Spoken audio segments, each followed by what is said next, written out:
trabahong madali.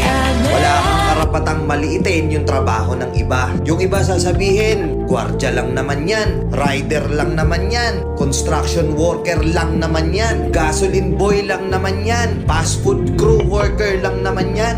Pucha, nagkaroon lang tayo ng maganda-gandang klase ng trabaho. Akala na natin kung sino na tayong entitled sa mundong to. Pinamaliit natin yung mga taong mas mabababa yung sahod sa atin.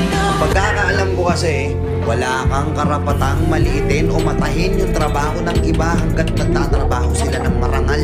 Walang trabahong madali. Lahat nagdadaan sa hirap. Lahat nagsasakripisyo. Kaya kung iniisip mong porket maganda-ganda yung trabaho mo, malaki-laki yung sinasahod mo, mamaliitin mo na yung mga trabaho ng mga taong nagtatrabaho na mas maliit yung sahod sa'yo. Mag-isip-isip ka. Baka bawiin sa'yo yan. Baka biglang bumaliktad yung mundo at sila naman yung umangat. Kahit anong trabaho mo, magpakumbaba ka pa rin. Bilog ang mundo, hindi palagi nasa taas ka.